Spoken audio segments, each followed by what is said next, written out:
Bonjour à toutes et à tous à notre nouveau balado MTL Connect 2025.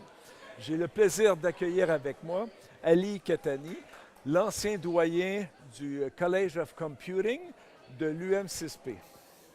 Bonjour Ali, merci Bonjour, d'être avec nous aujourd'hui. merci de m'accueillir. Super. Pour débuter, Ali, est-ce que tu pourrais te présenter en quelques mots? Alors, Ali Kettani, je suis l'ancien head du College of Computing de l'UM6P.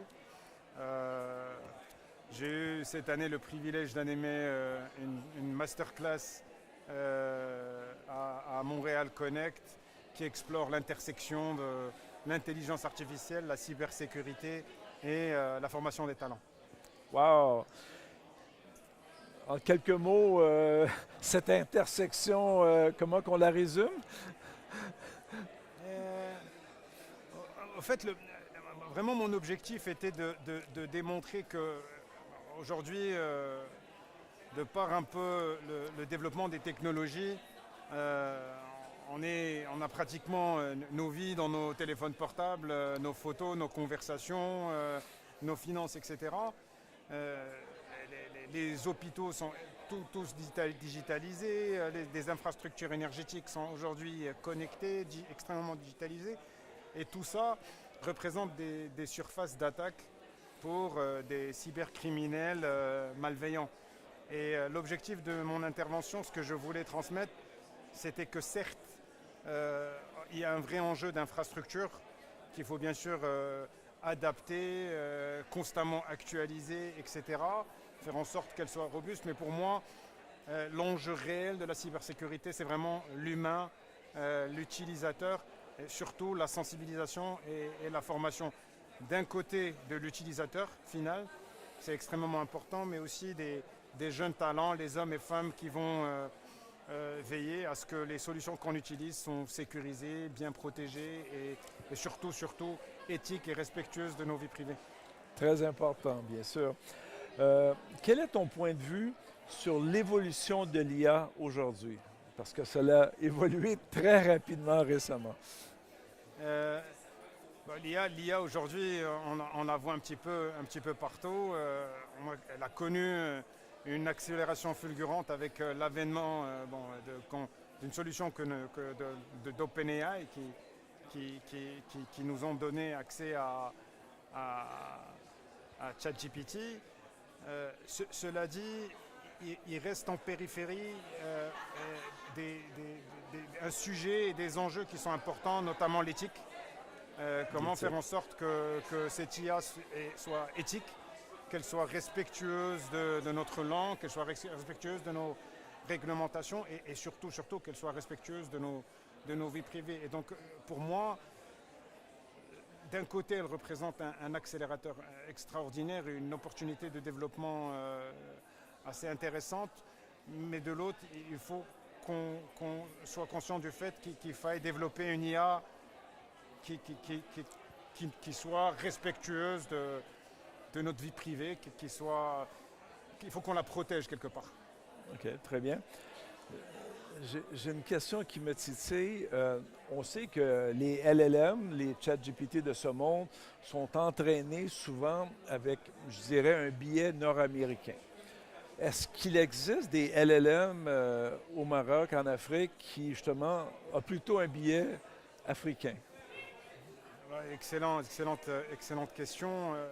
Bien sûr, les large language models finalement ne sont que le résultat des données que l'on met dedans. Effectivement, elles ont été majoritairement entraînées sur des données, si vous voulez, un peu qui émanent d'Amérique du Nord et du web plus globalement. Il existe des initiatives, à l'UM6P notamment, de recherche qui visent à développer des LLM qui sont entraînés sur nos propres données, qui sont capables de dialoguer par exemple dans des langages locaux. Je pense que c'est très important comme vecteur de développement, mais qui est aussi des verrous qui permettent qu'elle soit respectueuse de notre vie privée, de l'éthique, etc.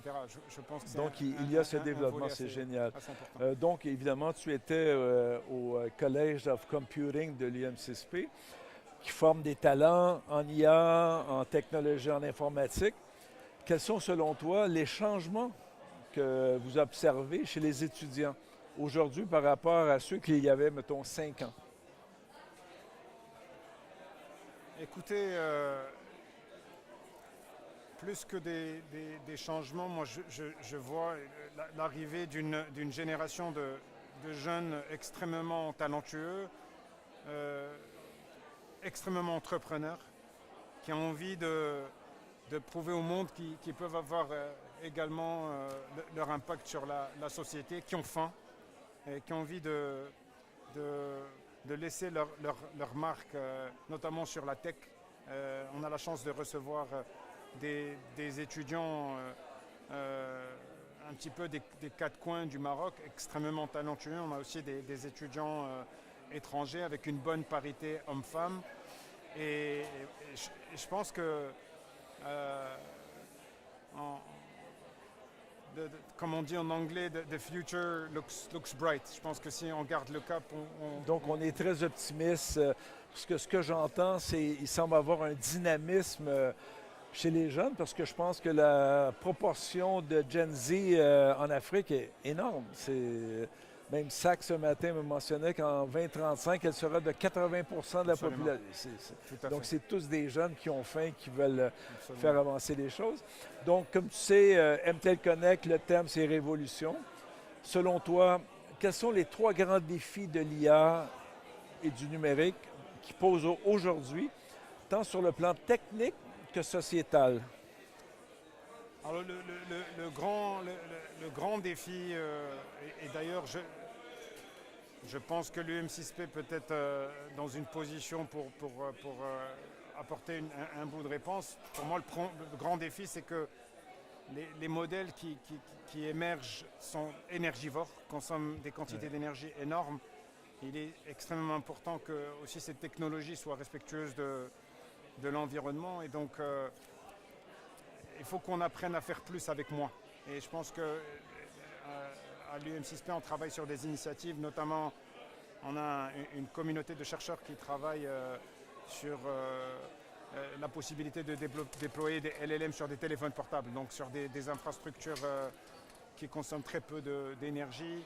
L'UM6P est doté d'un supercalculateur qui puise une bonne partie de son énergie de centrales éoliennes et d'énergie solaire. Donc pour moi, le premier défi technique, c'est de développer des modèles qui soient moins énergivores, qui soient plus respectueux avec l'environnement.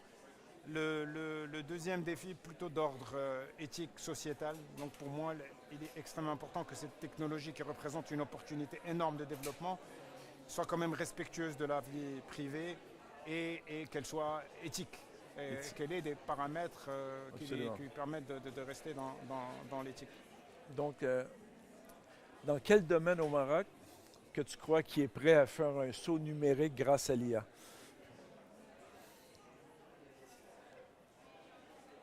Écoutez, je pense ce qui est intéressant, moi je vois l'IA comme une sorte de equalizer. Je n'arrive pas à penser à un seul domaine qui profiterait plus qu'un autre. Je pense que l'IA viendra profiter à tous et permettre un accès à l'information et au savoir-faire à un plus grand nombre de personnes, leur permettant d'avoir un impact sur la société, d'apporter leur grain dans le développement du Maroc, de l'Afrique et le développement global plus largement. Ok, je vois. Est-ce que tu peux nous dire en une phrase ta vision pour l'IA et le numérique d'ici 20-30? C'est ce qu'on appelle the million bucks question. Je pense, très honnêtement, non, personne ne sait. Non. Personne ne sait. J'espère que l'IA nous permettra d'adresser les problématiques, je pense, les plus urgentes, qui ont le plus d'impact, notamment le climat, l'eau, l'énergie, la santé, l'éducation surtout, qui est un vecteur de développement assez critique. Et dans ma vision, je vois une IA qui est un vecteur de développement pour ces sujets. Super. Pour terminer, quel message aimerais-tu adresser à la jeune génération qui nous écoute? Écoutez, quand je pense aux jeunes talents, notamment les jeunes talents de l'UM6P, mais les jeunes talents du monde, je vois de l'espoir. Je vois une faim, une niaque d'avoir un impact sur la société et faire un monde meilleur dans lequel on vivrait tous mieux, unis et en paix. On le souhaite vraiment. Merci beaucoup, Merci Ali, à pour vous. ce partage riche et inspirant. Merci beaucoup. Merci à toutes et à tous et à la prochaine.